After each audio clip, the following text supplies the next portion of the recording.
Quşçu 24 Oğuz soylarından biridir. Yayılma arealı çox genişdir. Azərbaycanın əksər rayonlarında bu ada rast gəlmək olur. Şamaxıda, Qazaxda, Borçalıda, Gədəbəydə və bir çox coğrafi ərazilərdə bu ad, bu ünvan özünə yaşamaq hüququ qazanıb. Bir çox bölgəmizdə isə bu toponim müəyyən şəkil dəyişməsinə məruz qalıb. Bəzi yerlərdə isə qoşa işlənib, başqa toponimlə. İsmayılıda Quşencə şəklində, Qazaxda Quşçu ayrım formasında. Yazdım müəllim, Quşçu tayfasının tarixi çox qədim zamanlara gedib, sökənir. Quşçu tayfası qədim türk tayfalarından biridir. Türk kökənli bir tayfa olub tarixən. Azərbaycanın demək olar ki, bütün güşələrində Quşçu kəndi, Quşçu tayfaları var. Misal üçün, Qazaxda var, Yevlaxda var, sonra Şuşada var, Quşçular kəndi, Dəvəçidə var, Quba tərəfdə səhv etmirəmsə var.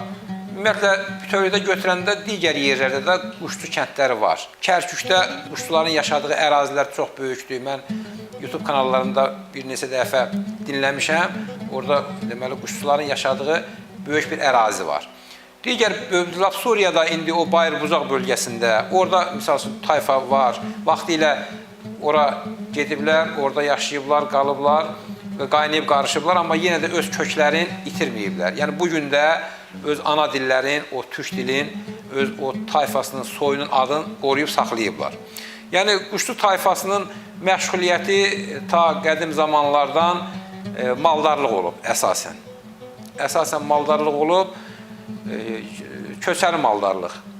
Amma sonradan Sovet hökuməti qurulandan bir müddət sonra, daha doğrusu desək, 1940-cı illərdən sonra, misal üçün Şamaxıda safxozlar yaranandan sonra üzümçülük bağları salındı və bundan sonra artıq nisbətən onlar maldarlıqdan keçdilər əkinçiliyə, üzümçülüyə.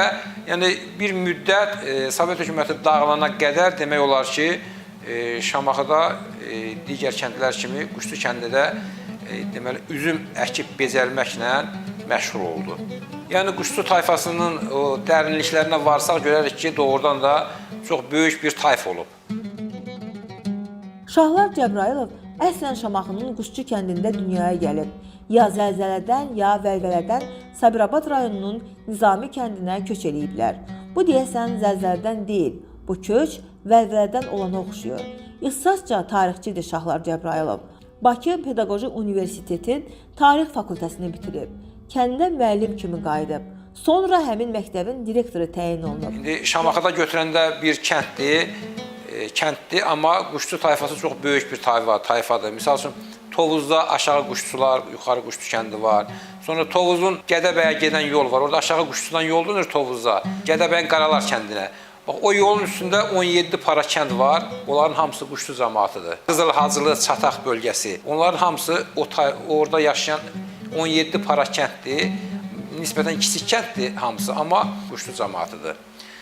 Yəqin söhbətim olub olar. Bəli, orada olmuşam mən, Tovuzda olmuşam, o cəmaatla söhbətim olub, yəni o cəmaat hamısı mənə deyib. Bəli, canlı söhbətim olub. Şamaxıdakı Quşçu tayfasının, Quşçu cəmaatın, Quşçu kəndini götürsək, geniş bir əraziyə malik olub.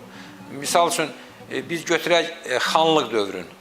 Məsələn, xanlıq dövründə bizim o Quşçu cəmaatının ərazisi indikindən çox-çox böyük olub. Misal üçün, Quşçuların ərazisi orada gəlir, demək olar ki, Hacıqabuldan biraz şimal tərəfdə qurtarır. O ərazilərin hamısı Quşçu cəmaatının olub. Amma sonradan Sovet hökuməti yaranandan sonra Şamaxıda kolxoz, safxoz, xüsusən də safxozlar təşkil olunanda qonşu kəndlərdə təşkil olunan safxozların torpaqları da olsun deyə o Quşçu cəmaatının torpaqlarından kəsib həmin safxozlara veriblər ki, o safxozlar da fəaliyyət göstərə bilsin. Amma bütövlükdə götürəndə Sovet hökuməti yaranana qədər, daha doğrusu o kolxozçuluq, safxozçuluq yaranana qədər Quşçuların ərazisi Şamaxı bölgəsində indikindən bəlkə də bir 10 dəfə artıq olub. Qədim adət-ənənələr nə varsa, demək olar ki, kənddə cəmaat arasında bugün də saxlanılır. Şahlar Cəbrayılov gənc nəslə qanlı qadalı tariximizi cani dildən öyrədir. 24 Oğuz soyu, başımıza gələnlər, gətirilənlər, keçdiyimiz qanlı qadalı tarix onun nöqteyi nəzərincə ilmə-ilmə açılır, vərəqlənir, gənc nəslə tədris olunur. Yəni hərbi xidmətdən sonra gəlmişəm bura, burada başlamışam işləməyə, işimlə əlaqədar burada məskunlaşmışam. Deməli, Avdın müəllim, bizim bugünkü təhsilimizdə demək olar ki, dərsliklər tam əhatə eləyir. Məsələn, mən bir tarix müəllimi kimi deyərdim ki, tarix kitablarında, xüsusən də Azərbaycanın tarixi tam əhatəli şəkildə orada şərh olunub. Və bax, biz o kitablardan istifadə etməklə məktəb uşaqlarına daima o Azərbaycanın tarixini, Azərbaycanda mövcud olmuş türk kökənli tayfaların şəcərəsini, onların necə təşkilatlanmasını, tayfaların birləşməsini, dövlət qurmalarını, Eyni zamanda ilkin feodal dövlətlər. Bəli, ilkin feodal dövlətlər, orta əsrlərdəki dövlətlər, sonra da xanlıqlar dövründə tayfaların birləşməsi, sonra vəziyyətini elə gətirib çıxarması ki, onların parçalanması, xarici dövlətlərin təcavüzünə məruz qalmasının səbəblərini daima biz şagirdlərimizə izah eləyirik. İzahatını veririk ki, necə oldu ki, bizim dədə-babalarımız tarixən qəhrəman olublar, imperiya qurublar. Misal üçün, ən azından Hun dövrünə də getməsək, Səlcuqlardan üzübəri bizim misal üçün şanlı tariximiz var. Səlcuq imperiyası, Osmanlı imperiyası, Qaraqoyunlu, Ağqoyunlu, Elxanilərin özü olsun, Atabəylər olsun, sonra 1000 ilə yaxın Şirvanşahlar dövləti olub, Səfəvilər imperiyası. Yəni, bax, bizim şanlı tariximiz olub. Biz həmişə bunu məktəbdə şagirdlərə təbliğ eləyirik, tədris eləyirik. İnşallah müəllim, maraq necədir şagirdlərdə tarix? Şagirdlərdən maraq yaxşıdır, pis deyil. Pis deyil. İndi bu günləri biraz şagirdlərin dərs oxumağına telefon mane olur. Telefon, internet. Amma biz çalışırıq ki, daima onun qarşısını alaq. Misal üçün, son illərdə bizim məktəbimizdə hər il 6, 7, 8 nəfər ali məktəblərə qəbul olur.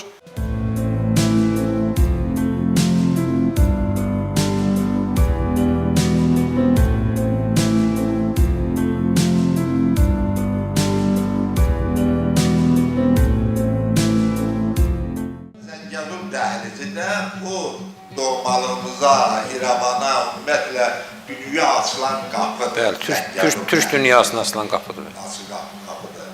Və təbiidir ki, bunların həm sizə tarixçi kimi, həm də şagirdlərimizə öyrətmək baxımından, anlayış yaratmaq baxımından böyük əhəmiyyət.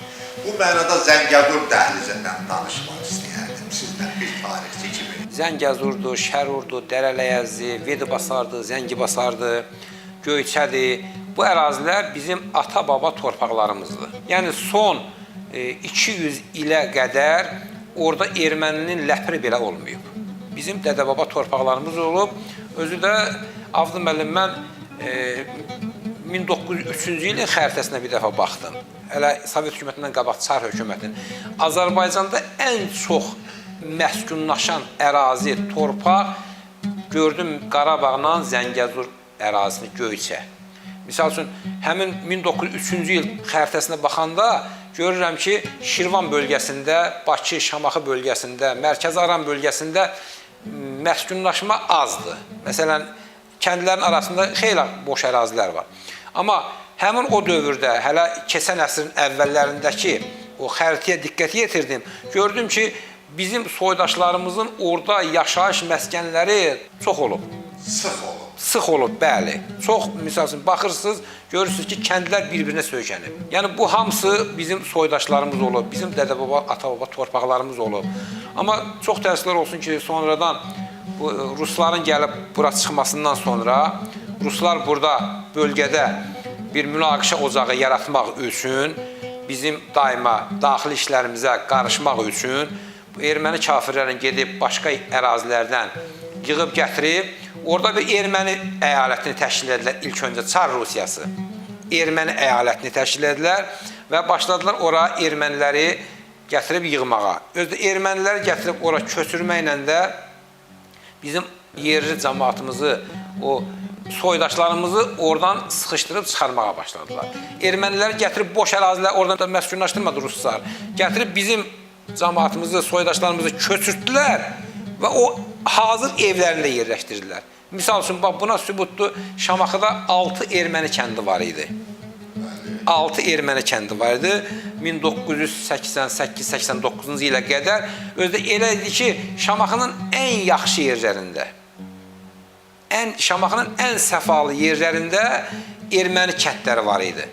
6 erməni kəndi var idi. Özdə orada bir nəfər də olsun bizim Azərbaycanın ailəsi məskunlaşmamışdı. Böyük kəndlər idi, işıqla, qazla, suyla, yolla, bütün infrastrukturla təmin olunmuşdu.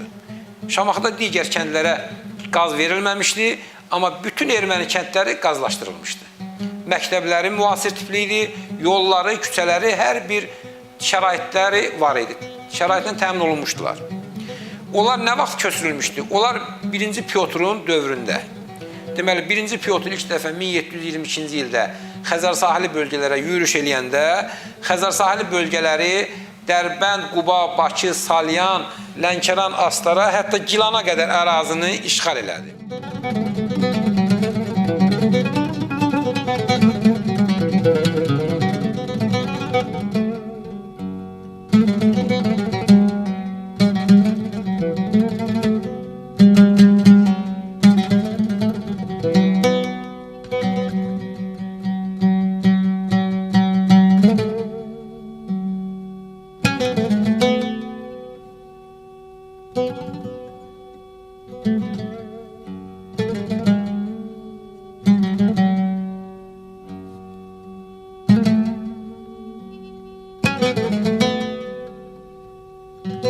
Manifesti var idi, 1-ci Pyotrun. Əsasən də onların hədəfi Osmanlı Türkiyəsi idi da, Türkiyə idi ki, onu zəiflətmək.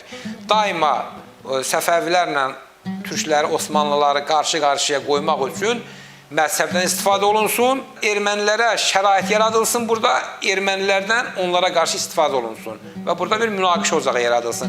Bax, Şamaxıdakı o 6 erməni kəndi 1-ci Pyotrun dövründə oradan köçürüldü, gətirildi. Van Gölü bölgəsindən, ümumiyyətlə o ərazilərdən gətirib yerləşdirildi Şamaxının kəndlərində. Yəni deməkdə məqsədim budur ki, həmin o 6 kənd erməni kəndi təşkil olundu ha. O 6 kənd bizim Azərbaycan kəndləri idi. Həmin o cəmaatı oradan sürgün elədilər Göyçay, Kürdəmir, Sabirabad ərazisinə.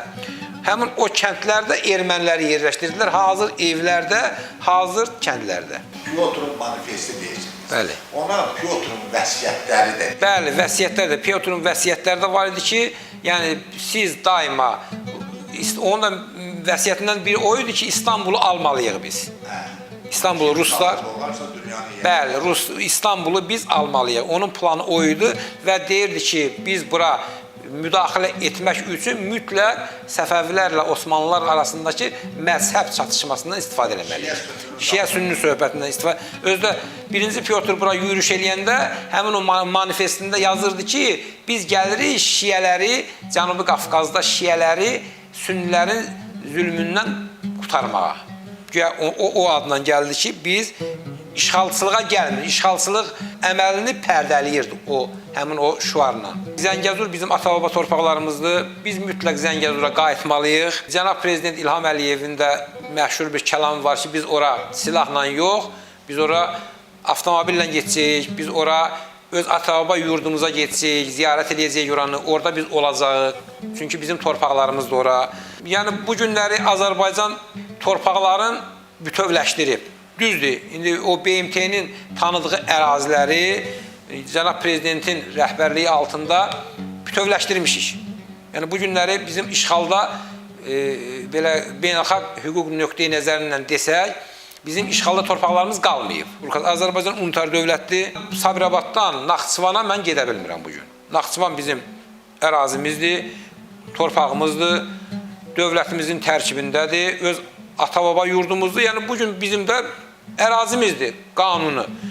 Naxçıvan necə, Sabirabad necədir, Naxçıvan da elədir. Amma bugün biz Naxçıvana gedə bilmirik.